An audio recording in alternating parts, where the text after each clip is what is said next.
Hello students, welcome to all. This is Dr. Vignesh Karmaika, lecturer in Geography, Government Degree College Students, Begin Page. In this session, we are going to discuss about the causes of volcanic eruptions.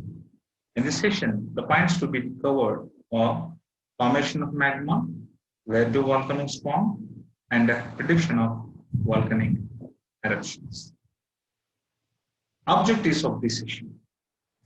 After you read this session, you will be able to answer how does magma form, where do volcanoes form, and how can geologists predict volcanic eruptions. First, let us discuss the magma formation in the mantle. Magma forms deep in the Earth's crust and in the upper parts of the mantle. In these areas, the temperature and the pressure are very high. Changes in pressure, temperature can cause magma to form. Part of the upper mantle is made up of very hot, solid rock. The rock is so hard that it can flow like soft chewing gum, even though it is solid. If the rock of this temperature were formed at the Earth's surface, it would be molten or melted. The rock in the mantle does not melt because it is under high pressure. This pressure is produced by the weight of the rock above the mantle.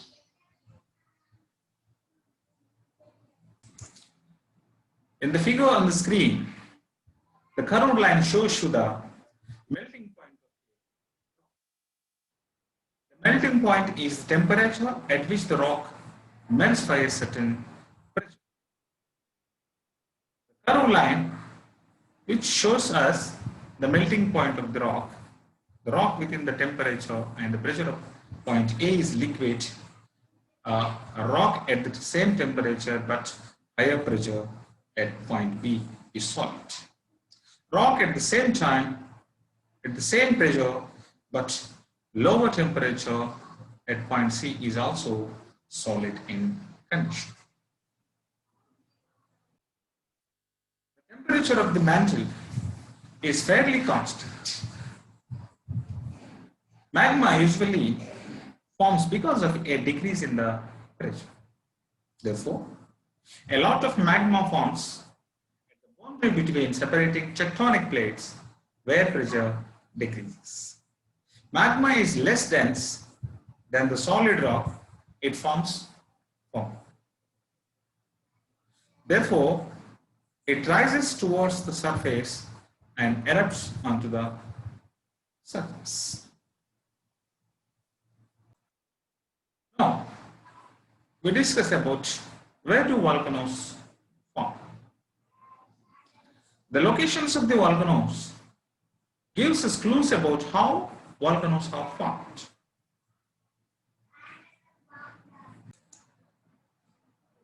The figure that appears on the screen shows the locations of some of the world's major active volcanoes. The figure also shows the boundaries between tectonic plates. Most of the volcanoes are found at the tectonic plate boundaries.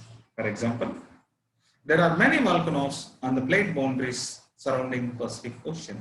Therefore, the area is sometimes called as the Pacific Ring of Fire. Remember that the tectonic plate boundaries are areas where the plates collide, separate, or slide past one another. Most volcanoes are found where plates move together or apart.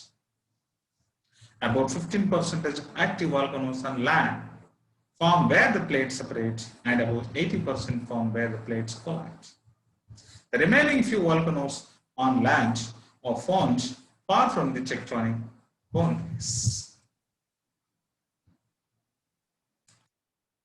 The study of where do volcanoes form can be understood by the studying of where the plates move apart, where the plates move together, and studying of the in the middle of plates. Let us study where the plates move apart. At a divergent boundary, tectonic plates move away from each other. A set of deep cracks are called as rift zones forms between the plates. Mantle rock moves upward to fill up that gap. When the mantle rock gets close to the surface, the pressure decreases. The decrease in the pressure causes the mantle rock to melt, forming the magma. The magma rises through the rift zones and erupts onto the surface. Most divergent boundaries are on the ocean floor. Lava that flows from undersea rift zones produces volcanoes and mountain chains. These volcanoes and the mountain chains are called the mid-oceanic ridges. The mid-oceanic ridges circle the ocean floor. Now we focus on where plates move together. At convergent boundary, the tectonic plates collide. When an oceanic plate collides with a continental plate, the oceanic plate slides under the continental plate. This is called as the subduction. The oceanic crust sinks into the mantle because it is more dense than the continental crust. As the ocean crust sinks, the temperature and the pressure on it increases. Because the ocean crust forms below the ocean, the rock contains a lot of water. The heat and the pressure on the oceanic crust cause this water to be released. The water mixes with the mantle rock above the oceanic plate. When the mantle rock mixes with the water, it can melt at a lower temperature. The mantle rock begins to melt at the subduction zone. The magma rises to the surface and erupts as a volcano.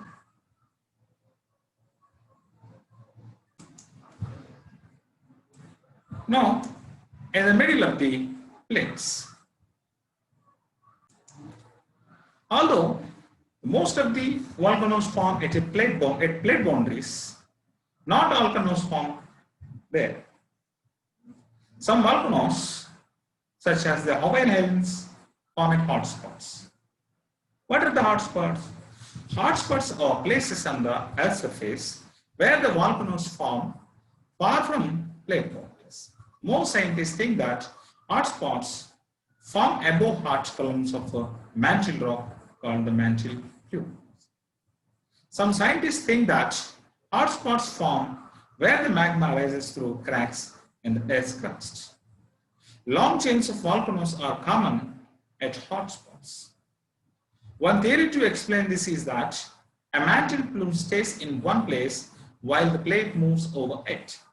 Another theory states that hotspot volcanoes occur in long chains because they form along rocks in the eastern Earth's crust.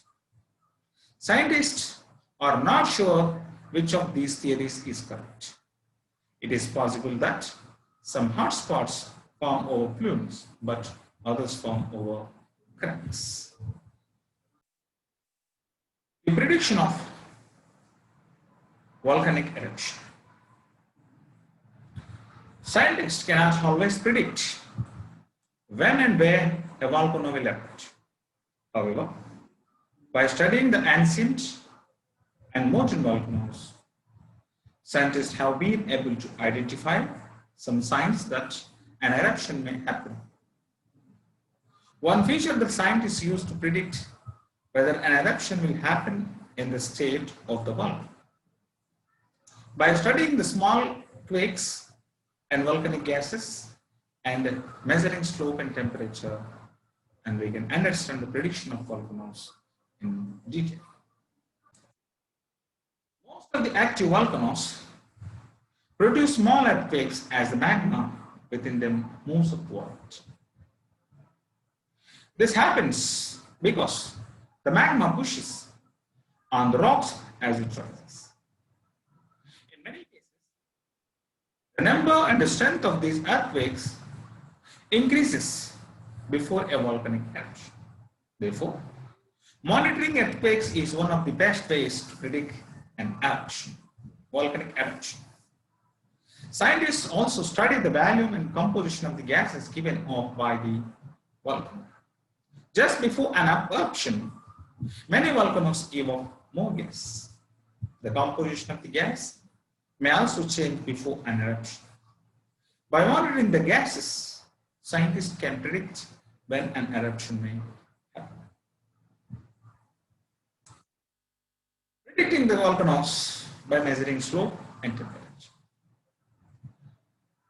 As magma rises before an eruption, it can cause a surface to swell. The soil of a volcano may even purge. Scientists can use an instrument called a tilt-meter to measure the slope of the volcano side. Changes in the slope can indicate that an eruption is active. One of the newest methods for predicting volcanic eruptions involves using satellite images. Satellites can record the surface temperature at and around volcanoes. As magma rises, the surface temperature of the volcano may increase. Therefore, an increase in surface temperature can indicate that an volcanic eruption is likely going to take place. Dear friends, in the next video session, we will learn about the volcanoes, the classification, distribution, and impacts. Till then, stay home, stay safe. Thank you, and thank you very much.